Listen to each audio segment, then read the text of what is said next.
Исәнмесез, эфирда хәбәрләр программасы, студияда Адилә Бирханова. Чыгарылышыбызның төп темалары хакында кыскача.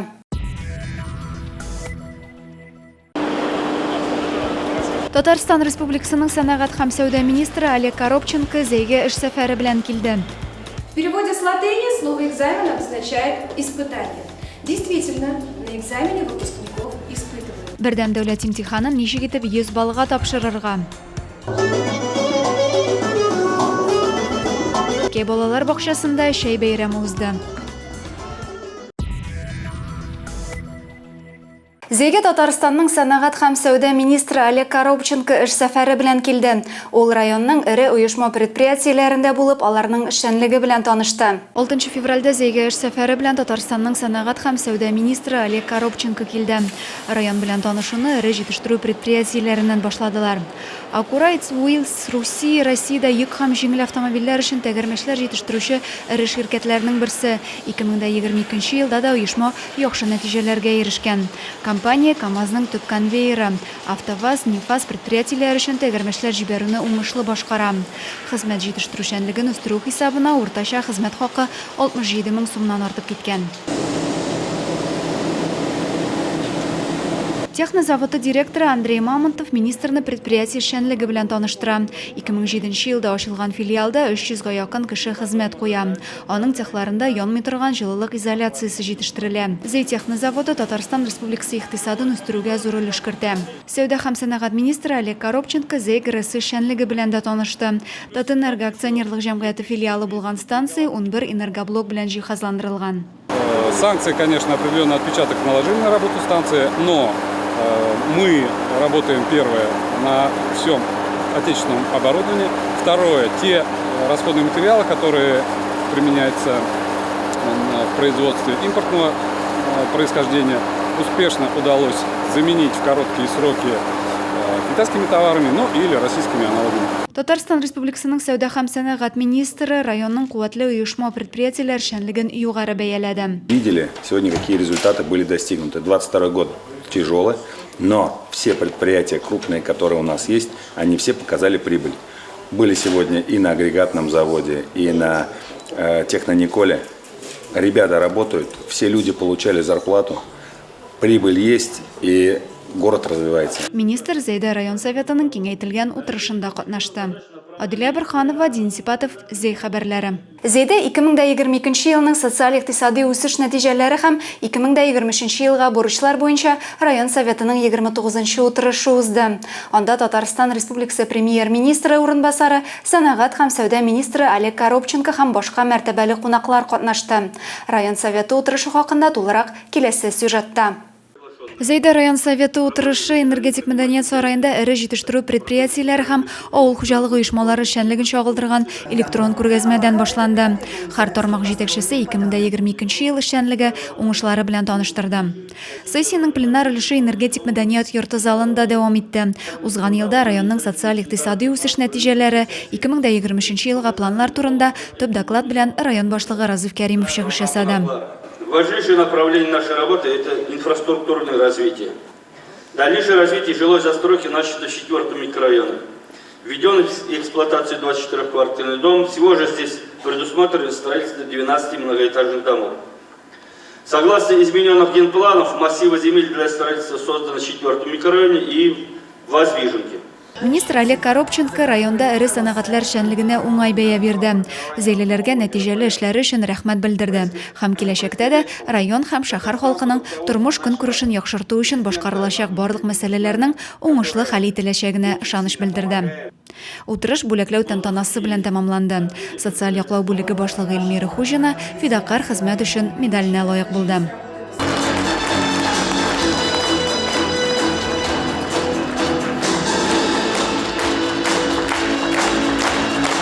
Татарстан Республикасының җирле үзидарә үсешендәге хезмәтләре өчен медале белән район хисап исәбе бүлеге башлыгы Ольга Григорьева бүләкләнде. Татарстан Республикасының атказанган авыл хуҗалыгы хезмәткәре, Татарстан Республикасының атказанган физик культура хезмәткәре мактаулы исемнәре бирелде. Шулай ук уңышлы хезмәтләре өчен Татарстан рәисе рәхмәте, министрлар кабинетының рәхмәт хатлары тапшырылды. Адилә Бирханова, Александр Тимофеев, Максим Майоров, Зәй хәбәрләре. Чыгарылыш сыйныф укучыларының дәүләт имтиханнарына да күп калмады. Ә сынауларга әзерлекне хәзердән үк алып барырга кирәк. Шушы җитди чорда ничек төшенкелеккә бирелмәскә, имтиханны ничек югары балга тапшырырга. Бу турыда Зәйнең 11-нче сыйныф укучыларына аңлаттылар. 6-нчы мәктәптә 11-нче сыйныфны тәмамлаучылар өчен имтиханны 100 балга тапшыру серләре дигән республика күләмендә акция узды. Аның нәкъ әлеге мәктәпләрдә узуы узган уку елында бердәм дәүләт имтиханын 100 балга тапшырган укучылар белән бәйле. 11-нче сыйныф укучысы Кирилл Ласточкин дәүләт имтиханнарына 10-нчы сыйныфтан бирле әзерләнә. Үзе сайлаган 4 сынауны да югары балга тапшырырга тели. Мен рус телене, математиканы, физиканы һәм географияны бирәм. Мен КФО-га укырга керергә телим. Мен репетиторга йөрим. Имтиханны 100 балга тапшыру серләре акциясе барышында мәктәптә үзенчәлекле дәресләр үтте. Алар чыгарылыш сыйныф укучыларын психологик яктан тынычландырып, югары балларга имтиханнар тапшыруның гадәти күренеш булуын сеңдерүдән гыйбарәт иде. 2023 ел Татарстанда милли мәдәниятлар һәм гореф-гадәтләр елы. Бөртеккәй балалар бакчасында 6 төрле милләт баласы тәрбияләнә. Биредә һәр халыкның йола традицияләренә зур ихтирам күрсәтеп, бердәм булып яшиләр. Бакчада узган чәй бәйрәмендә безнең иҗат төркеме дә булып кайтты. Бөртеккәй балалар бакчасында матур традиция яши. Алар ел сайын зурлап чәй бәйрәме уздыра. Сабыйлар әниләре белән үз милләтенең сый-нигъмәтләрен әзерләп алып килә. Максатлары бер балаларны милли рухта тәрбияләү, гореф-гадәтләргә хөрмәт уяту. Бакчага 6 милләт — рус, татар, үзбәк, әрмән, таджик, башкорт балалары йөри. Это у нас называется гата. А что это? Расскажите, Выпечка. Там идет топленое масло, сахар, мука и тесто соленое, бездрожжевое. Бакча хезмәткәре Лиана Араклин әрмән халкының яратып пешерелә торган татлы ризыгын әзерләгән. Әстерхан чикләвегеннән ясалган кайнатма да безнең як халкына ят әйбер. В неформальной обстановке здесь общение и с воспитателями, и с родителями, и с другими детьми. То есть мы хотя бы их знаем, какие они, знают, как себя ведут, знаем культуру практически каждого ребенка, да, который посещает детский сад. Чәй бәйрәмендә әзерләнгән сый-нигъмәтләрдән өстәлләр тулып торды. Татарның бавырсагы, таджик пылавы, тагын күп төрле ризыклардан сыйланырга мөмкин иде. Бәйрәм кунаклары үзләре алып килгән ризыкның әзерләү рецептлары, чәй пешерү серләре белән уртаклаштылар. Чараның иң күңелле мизгеле кабак эчендә пешерелгән дуслык боткасын авыз итү булды. И в такой праздник мы обязательно должны покушать кашу дружбу и подружиться еще сильнее, правда? Татарстан халыклары ассамблеясы вәкиллегенең Зәй бүлеге җитәкчесе Роза Гатауллина бакча коллективына күп еллык хезмәттәшлек өчен рәхмәт хаты тапшырды. Адилә Бирханова, Дин Сипатов, Зәй хәбәрләре. Узган атнада Зәйдә бер янгын очрагы булды. 88-нче янгын сундыру хезмәте Бухара авылында ут чыгу турында хәбәр ала. 4 февраль көндезге сәгать 11 яртыда Бухара авылында чыккан янгын 20 квадрат метрлы сарайга зыян салган. Тиз арада килеп җиткән янгын сөндерү хезмәте утның күрше корылмаларга күчүен туктата ала. Хәзерге вакытта янгын барлыкка килү сәбәбе ачыклана, зыян күрүчеләр юк дип хәбәр ителә. Узган шимбәдә Яңа шәһәрнең урман аланы чаңгы шуарга яратучыларны үзенә җыйды. Биредә шәхси команда беренчелеге ярышлары узды. Шәһәр һәм авыл чаңгычылары арасында аерым җиңүчеләр билгеләнде.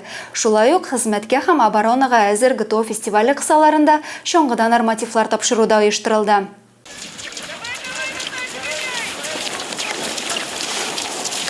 Чаңгы спортына битараф булмаганнар Яңа шәһәрнең урман буена шәхси команда беренчелеге ярышларына җыелды. Урман аланы чаңгы юлларында берничә буын спортчы тәрбияләнгән. Әлеге спорт төрен яратучылар өчен Зәйдә шартлар елдан-ел яхшыра бара. Базаны ныгыту, яктыртылган чаңгы юлы эшләнү һәм башка чараларда спортны үстерүгә юнәлешне ачык испатлый. Монда һәрбер чаңгы спортын яраткан, чаңгы спорт белән шөгыльләнгән чаңгычылар килделәр.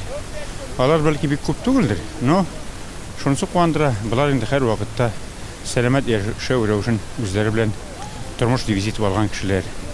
Олысы кешесе чаңгыга басты бу көнне. Хатын-кызлар 1800 метр араны үтәргә тиеш булса, ир-атларга 3600 метр дистанция билгеләнгән. Урман аланына килүче һәркемнең кәефе күтәренке, җиңүгә омтылышы көчле икәнлеге күренә.